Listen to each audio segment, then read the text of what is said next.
This video is to show you how to solve systems of two variable inequalities. So really what's going to happen is when we had just to solve an inequality with two variables, remember we had a line and we shaded above or below or left and right in the special case.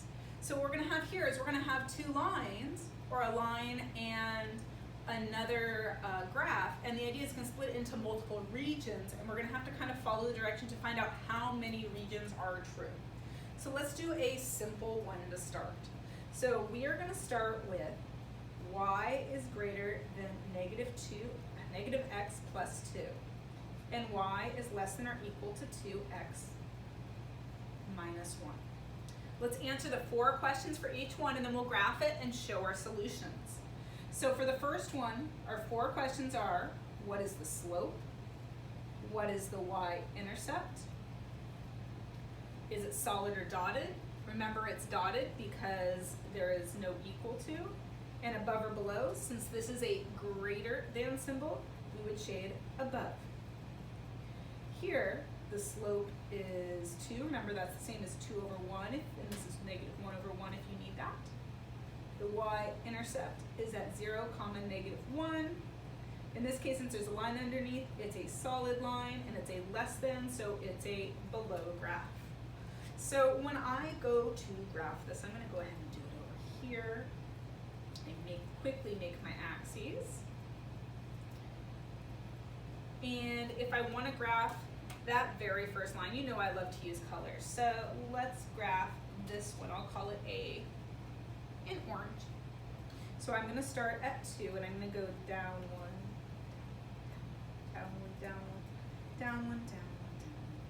So notice I'm making a bunch of dots. If you want, you could actually add those slashes in between, but the whole idea is make sure it's open enough that we can tell it's a dotted line with arrows. Now notice I am not shading yet, because there's only one region where it'll work, and I need to see where that is.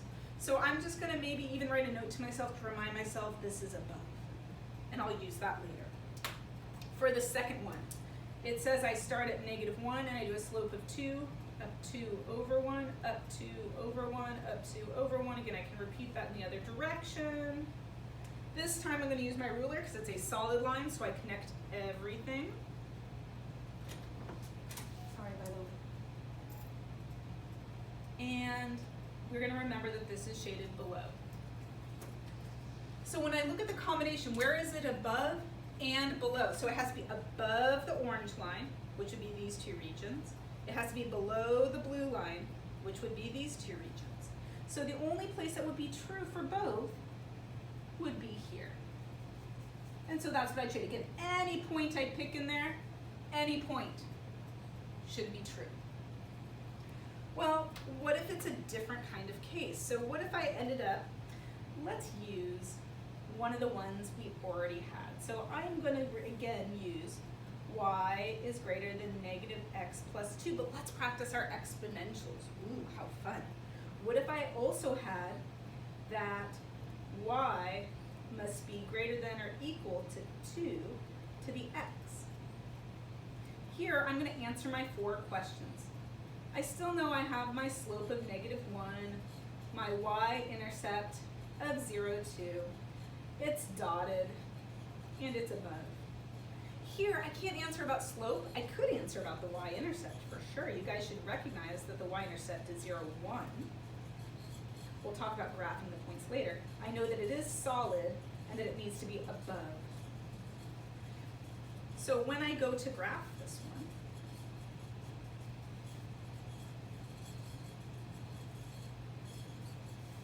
one, again, let's start. I'll keep this the same color. I don't know why I didn't add my letter last time.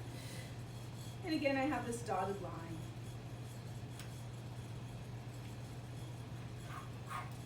Going like this. And again, I'm going to remind myself that it has to be above. For the other one, I know I have a y-intercept here. If I plug in 1, I get back 2. If I plug in 2, I get back 4. I also know that it's going down by to half, and that again, it's never, ever, ever, never going to cross that axis. So I'm going to draw my arrow and my half arrow. There's that second line, and I know it has to be above this line. So it has to be above. It has to be above. That means anything up here. So it would be this region. Sometimes the lines can intersect and cause multiple regions to happen with curves, so be careful about that as well. Hopefully this makes sense how to do systems of two variable inequalities.